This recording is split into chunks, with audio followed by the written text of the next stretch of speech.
afternoon or good morning, everyone.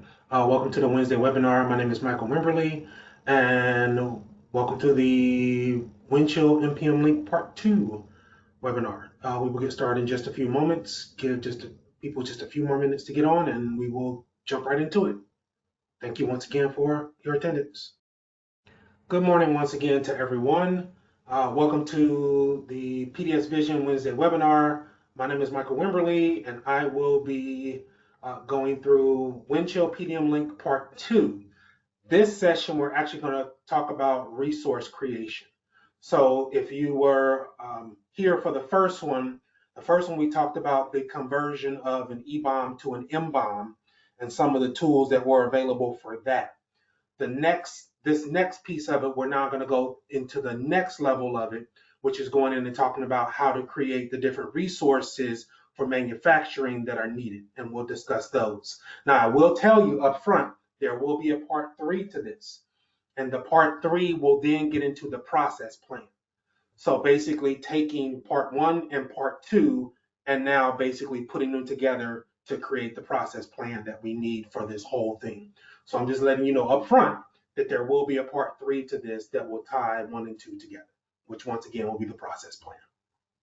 So, all right. So the objective of this, of course, is to go through and talk about the creation of different resources.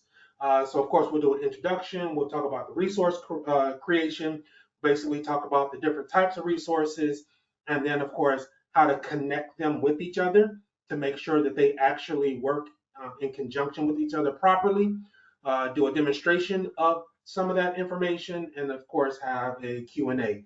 Now also remember that during the process, if you do have questions, there is a question dialog box that you can go through and enter your questions in, and I will address those towards the end of the demonstration. All right, so once again, my name is Michael Wimberly, Technical Director of Customer Success here at PDSVISION. I've been with PDSVISION now a little bit over 11 years.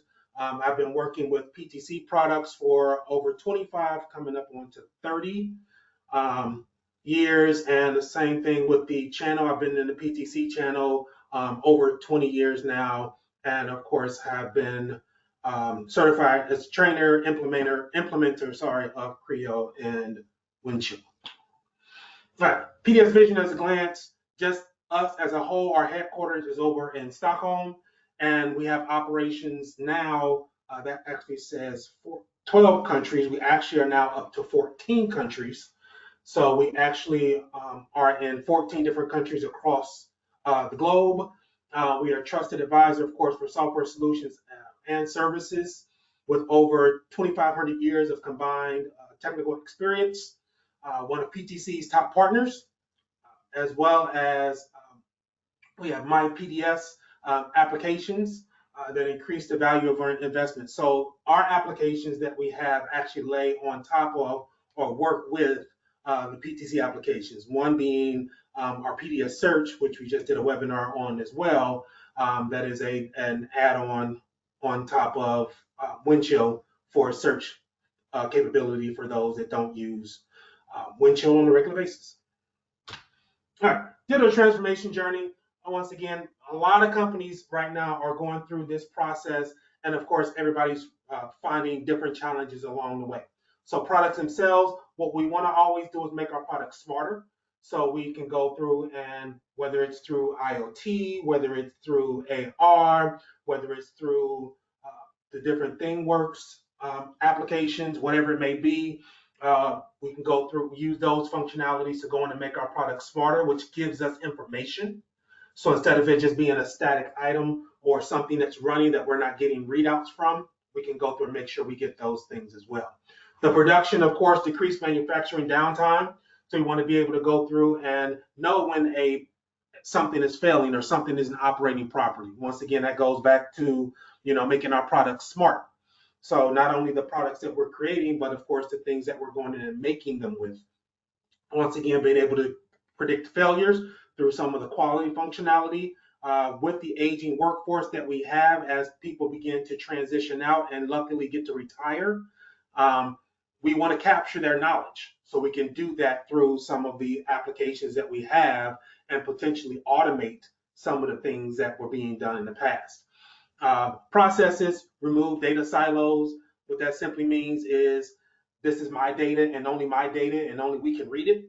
Now, instead of doing that, we want to be able to expand that out to be able to go through and have multiple people throughout our organization now read from the same information. Though that kind of goes from that PDM environment where we're just looking to manage the data to actually going into the PLM environment, which is basically the life cycle of the actual product itself across all boards.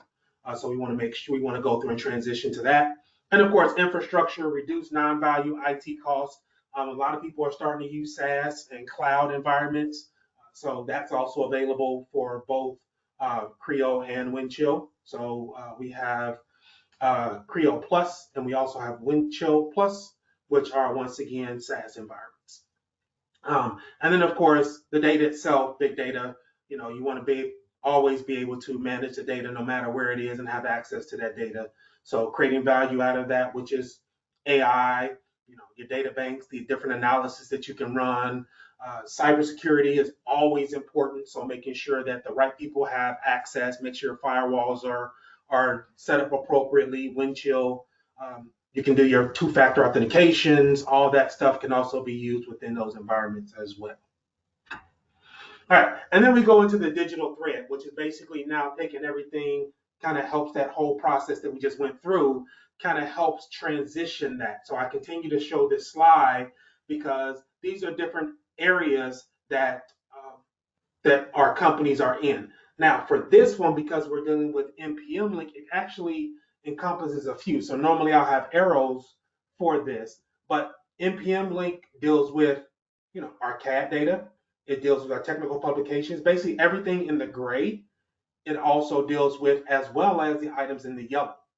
And then as we continue to grow, we will continue to expand out into the blue, such as designing for manufacturing, the manufacturing processes, which is some of the stuff that we're going to go through in this, where we go through and now say, okay, here's the plant that this is being done in, here's the machine that is actually being done on, and this is the recommended program to do this because we get good quality every time we do it. And then of course expanding out for cloud, augmented reality, all those different things. So once we have that stuff set up, and once we get into the process plans, we'll definitely go in and capture that magenta area as well. So, all right. So last time we went through, of course, just talked about what an mBOM was. It's a manufacturing bill of material. Create a bill of material that is updated for manufacturing. It contains things that engineering doesn't include in their regular eBOM, such as glue, tape, paint, even tools that may be used in the different areas. Also may require reorganization because the way that it's actually done in CAD may not be the way that it's actually done in manufacturing because it may be split up and done in multiple plants. The interior is done in plant A, or the sheet metal is done over here, the castings are done over here. So you may have to split those things up once again based on where the location of the appropriate information is. But with these mBOMs, once again, it's important that there is more information than just your bill of material. There's other things to take into consideration, such as what shop are we going to use, or our vendor shop, where are they located? Also, what are the skill sets and the machines that are available in each one? So we need this precise type machining. Are we going to use machine shop A, or we're going to use machine shop B? We can go through and qualify which one meets our needs appropriately. Are there any proven standard processes? So we use machine shop B, and every time they do this, it comes out perfectly. So they have the appropriate standard process that they use every time they machine our part to give us good quality parts, or for repair. When this comes in, this is the proper repair to do to these particular items so that they are just as good as new. And then of course, even inventory. Where is our inventory being stored? Do we have a warehouse of just inventory, or is it in a specific location in a warehouse? And of course, my image just shows some of the tooling, but we're also looking at stock. Where's our sheet metal stock stored? Wherever our castings, all the castings that we have created, we have a surplus of those that we can go in and put on the shelf and pull them out as we need them. Where are those located? So all those things we want to go in and keep in mind when we go through and think about the resources. So there are many different types of resources that can be created. One of the type of resources that we can create is simply a plant. And once again, that is simply a location. So it simply says this is the manufacturing location. So based on where or how many, you go through and create the appropriate number of plants. And you were going to see this in more detail in just a moment. So we're just simply saying, okay, here is plant A, plant B, plant C. And each plant has certain characteristics or qualities that are associated with them. So now also remember, and I'll say that as we continue to go through, the more information you put in, the more information you can get out. So for example, over here we have an example of the plant. Here's the plant number, here's the name of the plant. What type of plant is it? Is it a production plant? Is it maintenance? Is it service? You know, we can go through and define that. That is actually one of the fields that we were going to do. Give it a description. You know, we want this to be a manufacturing view, so instead of being a design view, which will be associated with our mBOM, we want to make sure that we're going to select this as a manufacturing view, so it'll be associated with our mBOMs. And of course, location is just simply where it is in Windchill. Is it external or internal? Basically, this is not external. This is one of our plants. Here's the location of it. And once again, any other information that we want. Now, keep in mind that all these things that I am showing you, such as plant, when we come over and we talk about resource groups and we go through and we talk about work centers, each one of these is actually a type of a WT part. And I say that because what we're able to do with that information is if you have a resource group or a plant that you need additional information for that is not out of the box, that can be added through attributes. So if there is something else that we need, for this plant that's not listed here, create the attribute, add that attribute to this part. So when you look in your types and attributes, when you go into parts, you'll see all this stuff listed underneath your parts.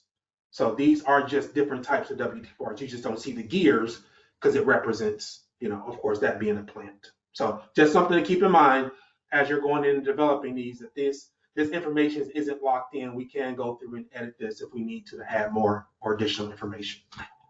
All right, resource groups. Resource groups represent a node of basically a plant hierarchy that simply allows us to organize stuff. So we can go through and say, hey, okay, here's plant one. This resource group is for sector East 1. In that sector, we have these 2 work centers. Okay, also in this plant, we have these different skill sets. We have a welder and we have an assembler that's also inside of here.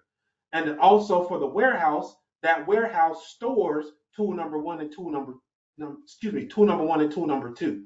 So we can go through and specify, okay, in this group, these are the things that are actually being, you know, stored at this location or is available at this location.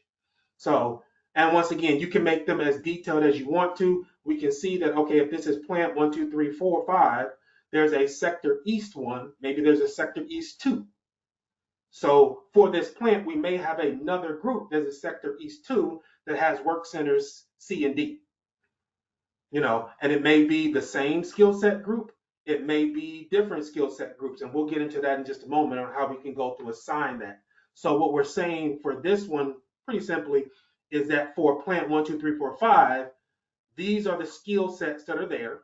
These are the work centers that are there. And these are the actual tools that are associated with that location. So this is the resource group at that level. Once again, the more information you put in, the more information you can get out. All right, and then we have the work center. The work center itself, so this one is actually just information for work center A. So working unit, once again, what it is, manufacturing view, where it's at, so on and so forth. What is it used for? Is it used for production? Is it used for service? Is it used for maintenance? You know, for repair, we can go through and define what that is actually going to be used for. ERP code, you know, and then once again, its working area and the actual dimension of that particular work center. As I said, more information you want, the more you put in, the more you can get out. So you can be as detailed with that as you want to. All right, and then of course we have tooling. So the tooling is just the tooling itself. So here we have the tools for manufacturing. These are used for production, or we can go through once again for repair, for maintenance, whatever it is. But this just kind of gives you an example or an overview of how these things kind of work together. So once again, we have plant 1, 2, 3, 4, 5. We have sector East 1. And then inside of here, we have this work center. For this work center, it is going to use a specific fixture and a specific tool in that fixture. So we can go through and now assign that information as we move forward. So as I said, we'll see that in more detail as I go through and do the demonstration as well. Process material. This is simply as you're going in and working, what other materials are necessary? It's not something that you're simply going to put in your hand, but on this CNC machine, we need cooling, for our tools.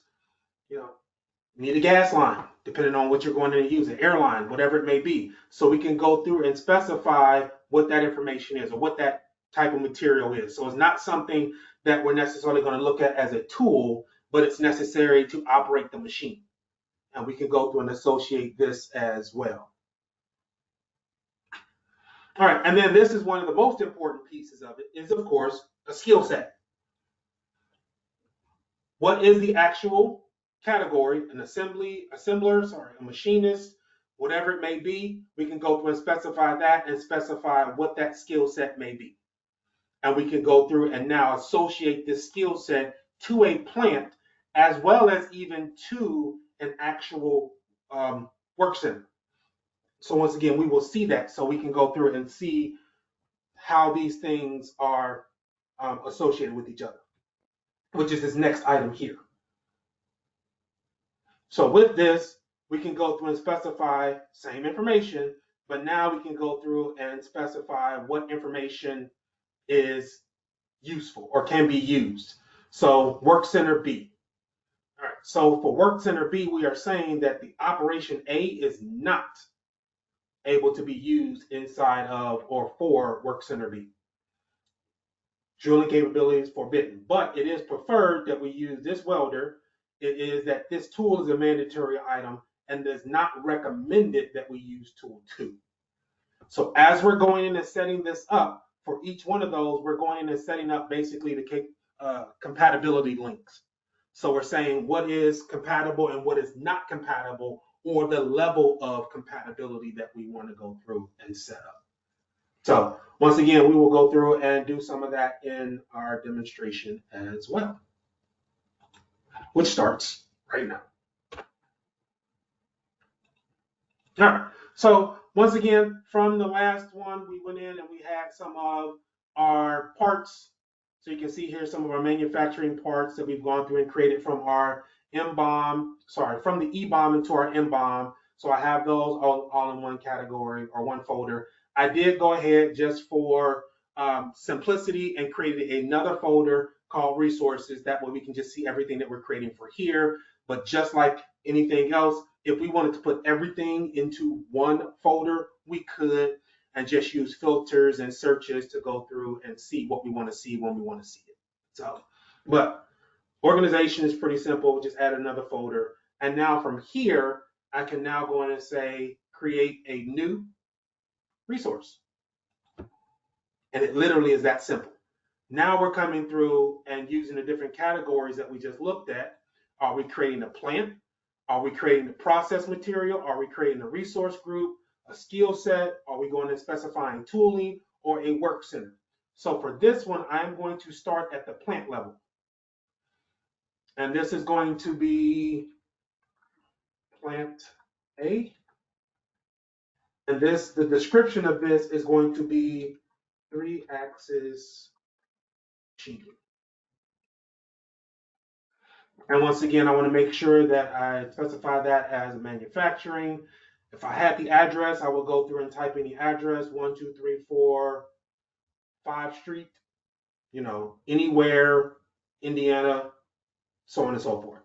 Now, keep this in the back of your head as well. if you notice when I'm creating this, remember I told you that these are technically WT parts. Because these are technically WT parts, I have the ability down here to create a CAD document as well. That comes in handy, and I'll show it after the demonstration. I'll just have a picture of it.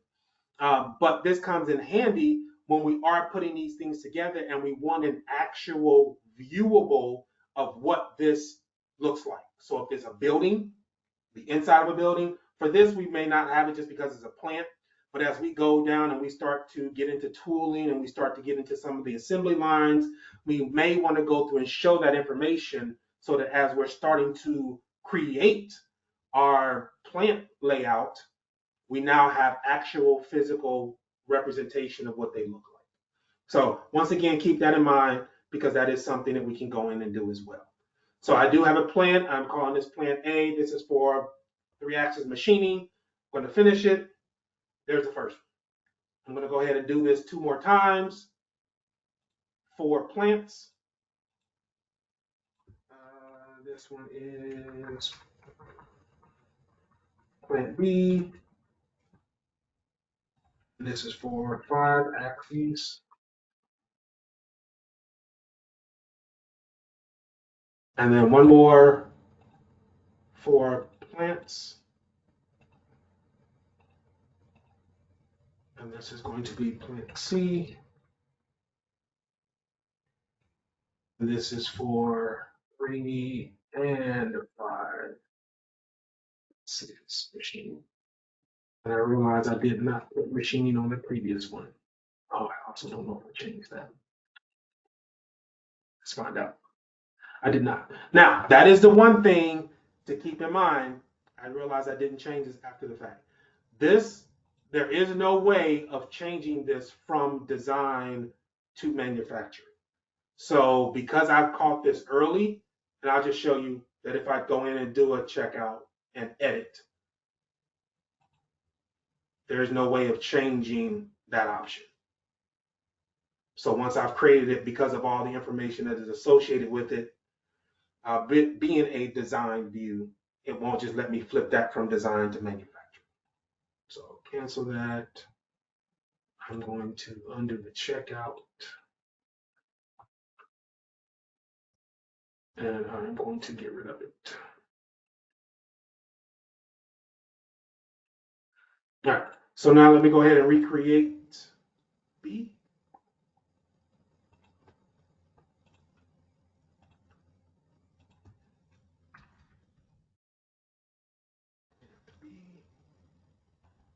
Oh, I'm sorry, I forgot one other thing to show you. My apologies. While I'm in here, when I'm creating this, I have created these as production plants. I do have the ability to define that this plant is something other than production. So is this plant for maintenance? So anything that comes in, is it just for upkeep of them? Something broke or something like that, or is it a service plant? So we can go through and specify production, maintenance, or service for these.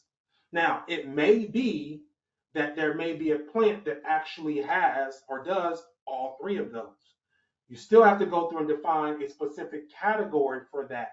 But my recommendation is that if there are multiple areas of that, then that's where we can now go through and create groups and say, okay, in plant C, and I'll actually do it in this plant, we have a group for production. We have a group for repair. We have a group for service.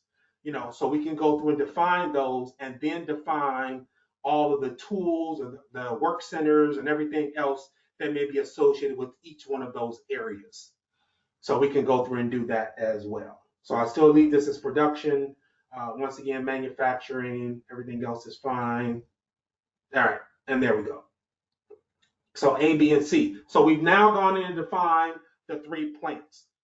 Now what we can go in and do is we can go in and define the work centers that are also going to be used. Same thing, and this is kind of the easy part of it because all we're doing is defining what it is that we want. So for this one, I'm going to go through and define the work center. Now, this work center, I'm going to call this 3-axis milling. And then once again, what do I want to define? Is this a feeder line? Is this part of an assembly line? Is this a resource pool? Is this a specific work cell that we're dealing? Is it a unit or is it a full workstation that we're going to go through, or a specific workstation that we're going to go through and use? For this, because this is a standalone machine, I'm going to do this as a work unit. So basically it is standalone. It has everything that it needs. It's not part of a regular assembly line that, may be going back and forth. So once again, manufacturing for the view. And then once again, we can define each as needed, any of that if necessary. Is it external? Nope, this is internal. And then once again, this is something that we go through and we make. So this will be ours, or actually the work center is something we will buy. And then its usage. Is it for everything? Is it just for maintenance? Is it just for production? Is it just for quality? Is it just for rework? Now, also keep in mind, these values are lists. These are lists inside of a WT part, which means if there's something else that you want that is not listed here, it is possible to go through and actually add some of that. So we can still go through and actually add some of this stuff. All right, so once again, work center, 3-axis milling. Go ahead and finish. Let's go ahead and do that just a few more times because I want to go through and work center. I'm going to call this one 5-axis milling, work unit, manufacturing, and I'll just leave all the things the same. Once again, you can go through and customize any of that you want. I'm going to create 2 more machines real quickly. Work centers, and this is 3-axis lathe, work center,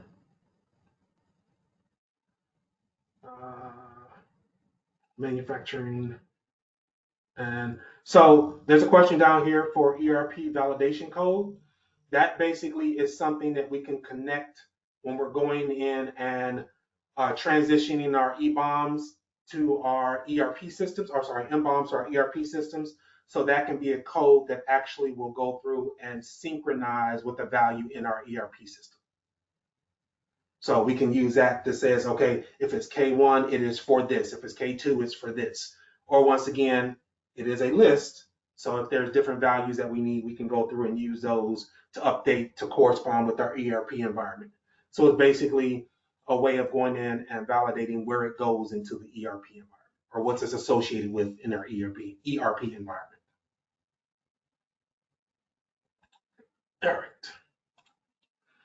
All right, so that was the lathe, and I'm going to do one other one. And I'm going to do a 5.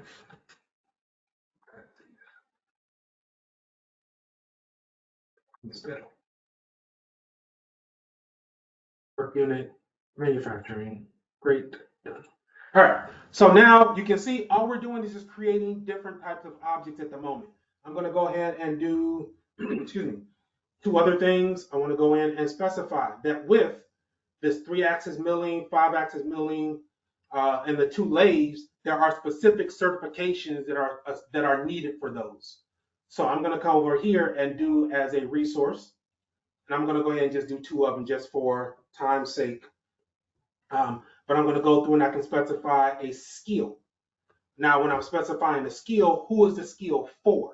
Is it for an assembler? Is it for an assistant? Is it for an electrician, inspector, machinist, supervisor, technician, whatever it may be? I'm going to go ahead, of course, these are going to be machinists, and I'm going to call this 3-axis milling cert. Spelling wrong. Maybe I didn't. No, I did. All right, manufacturing, finish. So you can see, once again, the icon is different because now that is a skill set. And that one was for 3-axis. I'm going to do a 5-axis for a machinist.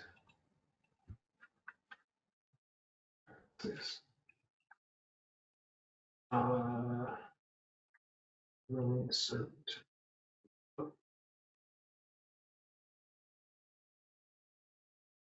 Three left and right. Yep. All right. And once again, just for time's sake, I would also go ahead and do one for the lathe. I would do one for the 3-axis lathe, 5-axis.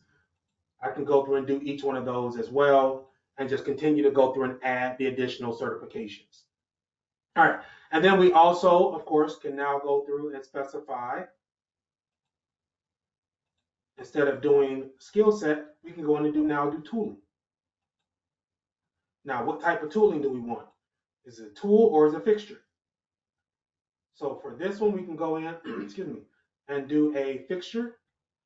And this is going to be for, there is an advanced casting fixture. We want, once again, so there we have design, manufacturing, service. And then, of course, the additional information at the bottom. And where is it used? All right. So finish that. And there is that tooling, or that fixture, I should say. And then come down here one more time for tooling. And I'll just do a basic.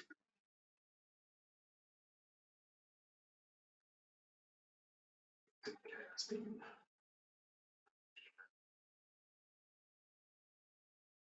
All right. And then once again, this will be another fixture for manufacturing. Finish. All right, so now we have all these individual items here. So we have the plants, we have the certifications, we have the fixtures, and then we also have the actual machines. So what we can also do, we talked about grouping. So if we want to, we can go ahead and group as well. I can put the milling machines into a group, I can put the lathes into a group, or I can go through and say, or I should say, I can go in and do the 3 axes in one, I can do the 5 axes in another. So just for these, I'm not going to do any of the certifications. I'm going to create 2 groups, and there's going to be 3 axes and 5 axes. So same thing here, new process. I want to go in and create a resource group, and I'm going to call this 3 axes. And this is going to be a work area, once again, for manufacturing. And one more, I'm going to do one for 5 axes. Resource group, 5 axes.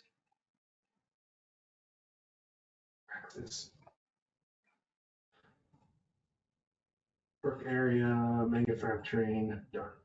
All right, so now there's everything. So what I want to do now is I want to take the 3 axes and put them inside of the 3 axes 5 and put it inside the 5. So I'm going to select on the 3 axes. If you look at the detail, once again, here's the information for it. If I want to go through and edit any of that, I can. Once I go into the structure tab, I can see all the attributes associated with it. So I can come over here and now change any of the attributes that are associated with this particular object, any type of classifications that I have, any documentation that may be associated with it. So this could be one of those where there is a specific program that may be needed. When I say program, an actual program for one of the CNC machines. Compatibility, we'll get into that when I'm doing the actual machines themselves. And this is where the visualization would come in if I had the actual CAD files, and then of course so on and so forth for the rest of it. What it uses, which would be listed underneath here. So I'm going to come back over to here. And now what I want to do is I want to go in and bring in the 3 axes items and into here. So what this does, there's this item in here for a tree picker. What it does, it allows me to come over here and now search inside of here and be able to select from this listing. So what I'm looking for is I'm looking for 3 axes. Doesn't matter which one, search. Now it'll go through and of course search anything that I have access to. There I have my 3 axis lathe and my 3 axis machine. Now, I can go through and select both of those right now and then copy and paste them over to my listing. There's also this option down here for load. If I wasn't sure what this was or if this is what I actually needed, I can come over here and select the load, and it now will go in and give me the attribute information for it as well as the viewable for it. And now I can go through and see that, and I can see what the information is for this particular lathe. Now for this, it works great. So I'm just going to go ahead and select copy and select over here, and I select paste. So now that 3-axis lathe is now underneath here. I'm going to go back to my search results and pick on the 3-axis milling, and I'm just going to copy and paste. Now, here's another thing to keep in mind is, let's just say there are multiple 3-axis milling machines, and we need different part numbers for each one of those. When I paste this, I can come over and paste it where it's actually pasting this exact one. So this part number 12999 would be in here, or I can go through and paste as a resource instance, which now will create a copy of it. So it will have the same characteristics, but it will then be a different part number, which I can then go through and make any specific tweaks to it that I need to. So I'll go ahead and do that for this one. And now you can see that this part number is now different.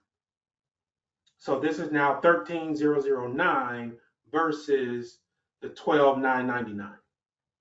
But I can still copy 12999 and put it in here as well. So there were actually 3 different ones inside of here.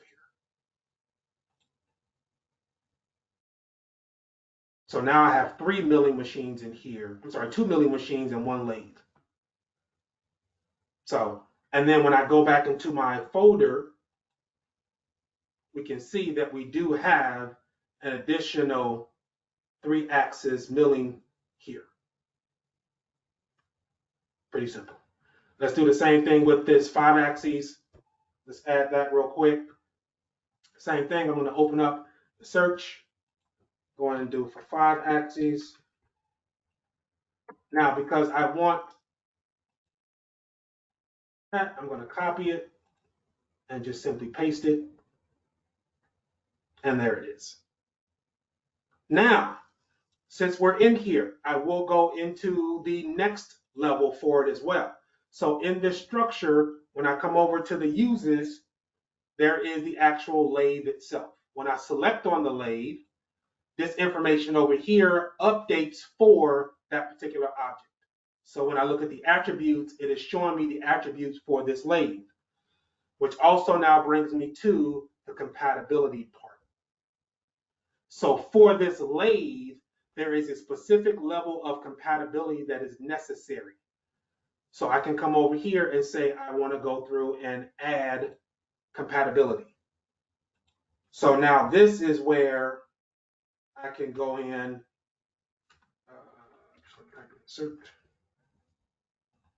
and this says milling. This is make believe that it actually says lathe. So I'm going to come over and find this, and I'm going to now add this over here. Now, when I add this, I now have the ability to specify what type of compatibility is this. I want this to be acceptable and equivalent. I want this forbidden. I want this to be mandatory, not recommended, or preferred. For this lathe, I want to go through and make this mandatory. So you have to have this level of expertise in order to work this machine. If I go back to my 3-axis, and I'll do the same thing into my structure and select on the lathe. Did I create a 3-axis cert? Oh, I spelled it wrong. That's why it didn't come up. Yep. So I'm going to go back into my 3-axis compatibility. I'm going to select on the 3-axis milling. I'm going to add. Now for this one, because I just realized I spelled it wrong, I'm going to just type in CE, which then gives me my 3 axes and my 5 axes. So my 3 axes, I'm going to select it, and for it, I'm going to say that the main 3 axes milling is mandatory for the working of this machine. Basically, this is the minimum level that you can have. But I can also go through and add the 5 and say that the 5 is preferred. So yes, you must have a minimum skill set of the 3 axes machine, but our preference is that you have a 5 axes machine certification. So we can go through and set that information up as well. So as we continue to go through and build up our structure, you know, that was just for the machines. When I come back into the actual plants, so I can come into plant A, and plant A was my 3 axes. So same thing here. I'm going to come over and search for 3. And there's my 3 axis group. And I can just simply copy and paste that into here. And now underneath there, it shows those 3 objects. So everything 3 axes falls underneath this group. Now, the other thing that is also beneficial as we continue to build this up, for the plant, the actual work center, the actual unit itself, and the certifications that are necessary for each. One of the things that is great, because once again, we're dealing with Windchill and we're dealing with WT parts, I can come over here to this milling, and I can come over, let me see, not that skill set. Where'd I go? And here, why is it doing that now? Did I add it separate? Yeah, I did. Why is it not showing out where used? Oh, difficult.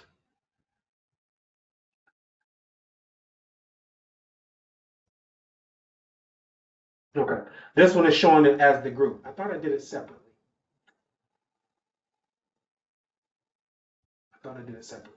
But what I'm basically able to do is go in and say, okay, here is this particular work area, which is item here, my 3 axis items. Where are these used? So this shows that this group is used in plant A. So if I go through and continue to build up and say, okay, I need my 3 axis machines, where are they located? So I'm also going to add, because plant C is going to have everything, I'm going to go in and add this in here as well.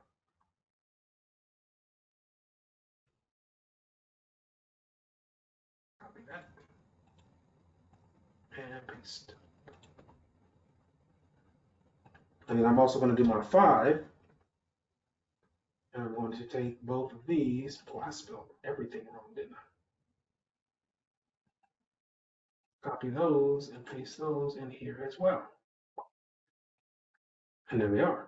So the same thing, when I come over and I look at the different items, and I want to find out, okay, hey, where's 5 axes used? It's not going to show me because it's being difficult. But it should show me everything. Apologize, don't know why it's not. Let's just get this over with. All right, so 5 axes.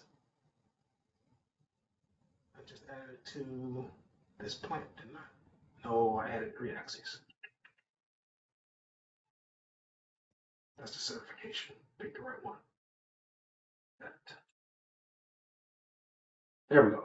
So now, when I go into my 3 axis group, it goes in and shows this. And now when I expand it, it goes through and shows that my 3 axis machines are located both in plant C and in plant A. So when I'm trying to figure out where to send this, I can go through and look at the workload in each one of those plants and figure out which one will be the best fit. Now, once again, our plant C is going to be our more advanced plant, because inside of there, we're not only going to have our 3-axis machines, but we're also going to have our 5-axis machines as well. So right now, there's a 3-axis group, and there's the milling. So if I went into this specific item and went into where used, it shows me that this axis machine, 5-axis milling machine, is used in plant C. And also, when I come over into my structure and I look at my compatibility, right now there isn't anything there, but I need people to understand that when we're going in and using this 5-axis certification is not optional, but it is mandatory. And if you're looking for the 3, we're going to tell you that the 3-axis certification is forbidden.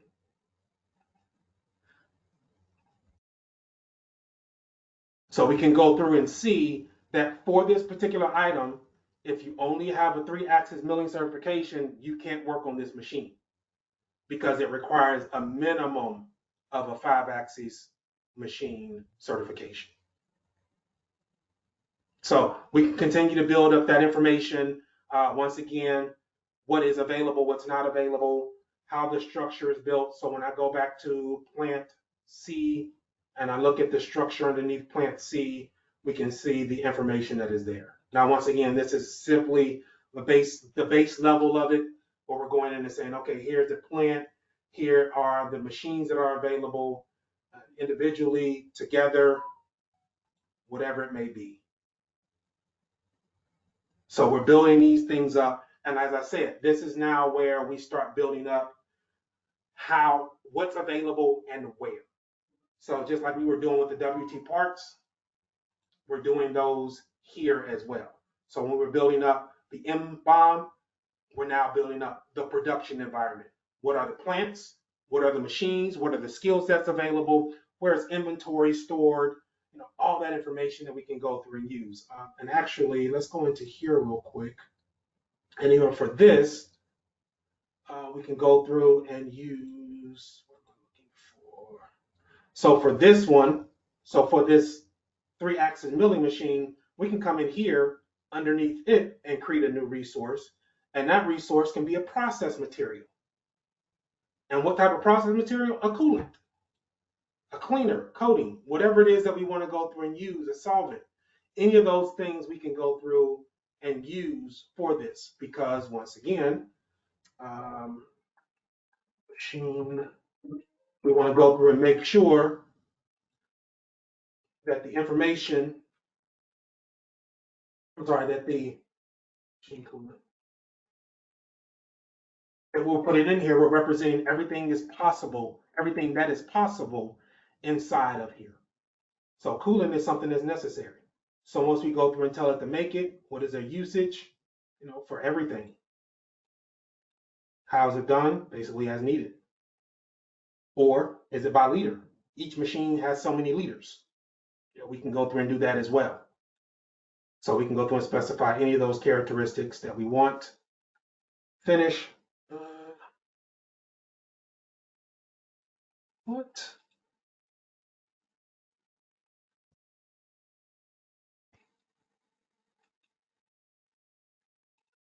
I don't know why.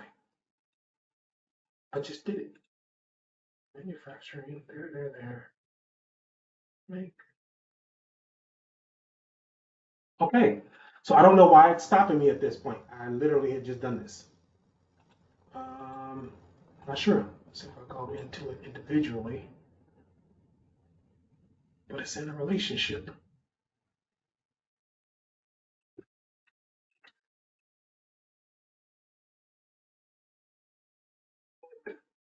Manufacturing.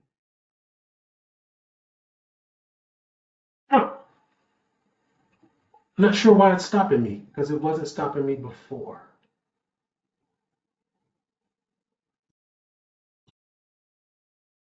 Source. Wouldn't be the fixture. Yeah, I'm not sure why it just stopped me from doing that, but once again, I just did that. So I need to research that and find out why it's stopping me, but it shouldn't be because it's tooling.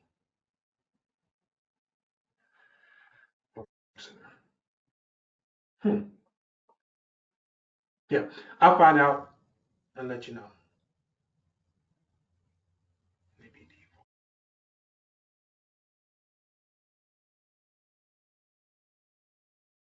Let's see.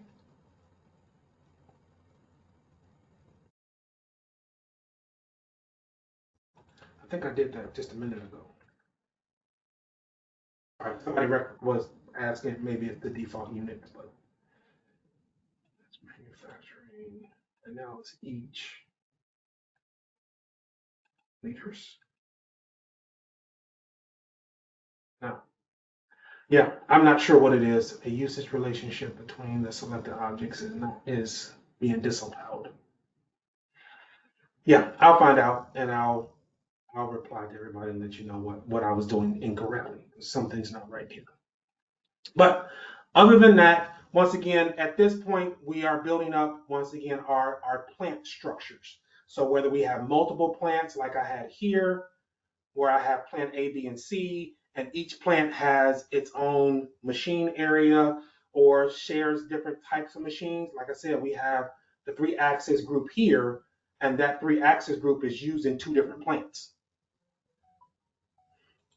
So that's also available to see where those things are. And then underneath each one of those, we can see um, what all is available. So we can go into the structure for each one and see what information we've gone through and populated that is available there.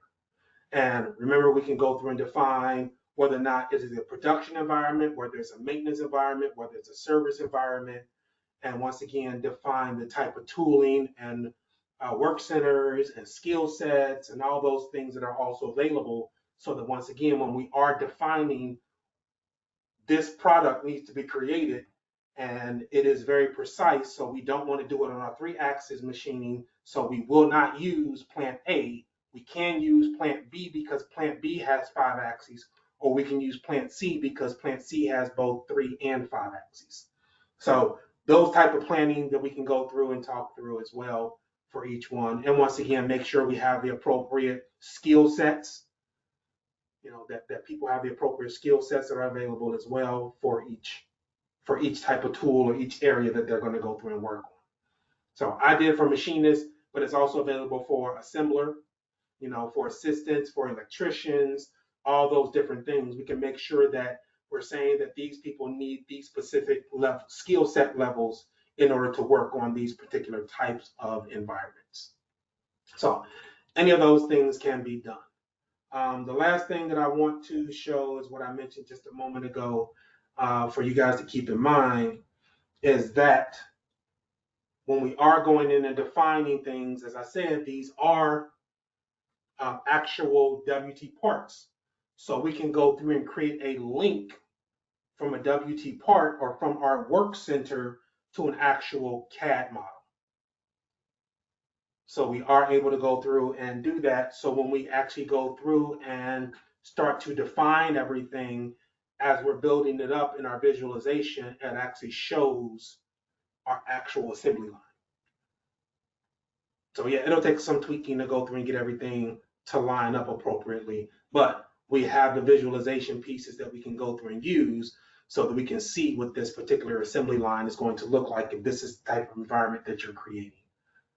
So, and remember I mentioned before when I did my search and I went in and loaded that particular object, when I loaded that object, you can see that they're actually doing it for an assembler, which they're using human factors to do that. And that person is right here in the actual viewable.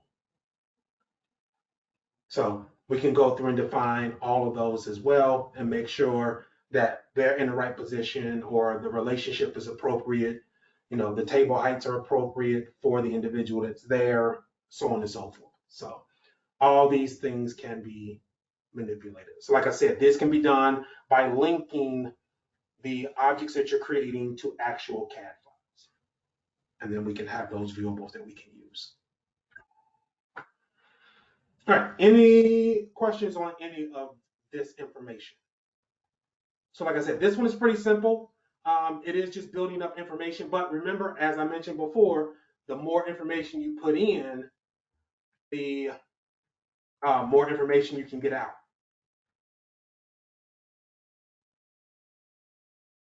So we can go through and continue to add stuff. If you do have questions, go ahead and enter it into the questions dialog box, and we can go through and answer them from there.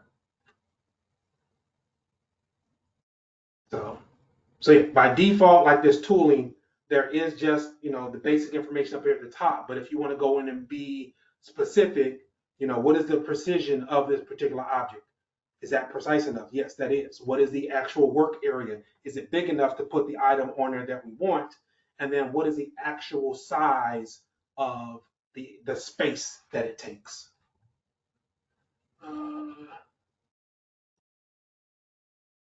The question came in just simply about sharing the information. Yes, everybody on this webinar will get a link to this webinar once it is posted.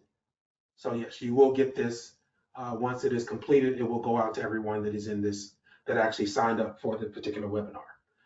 If you do want if you did not see the first webinar, let me know as well. Send me an email. Here is my information. So michael.wimberly@pdsvision.com. Send me an email and let me know that you want a link to the first video, which is basically mBOM to mBOM. That is not available on YouTube. You will need a link in order to get that. So it's not made, I should say it's not made public on YouTube just yet. So if you want a link to it, let me know and I can send it to you. But other videos that we have are available. Just some of our more recent videos are not directly available on YouTube immediately. You will need links to get that. So once again, thank you guys for your time. And yes, it is recorded. So yes, like I said, you will get a link to this once it is posted or once it is available. So thank you once again for your time. And once again, please feel free to reach out if you have any questions on anything with this. Once again, michael.wimberly@pdsvision.com. Visit our website, visit our YouTube page for anything. And you all have a great remainder of the afternoon.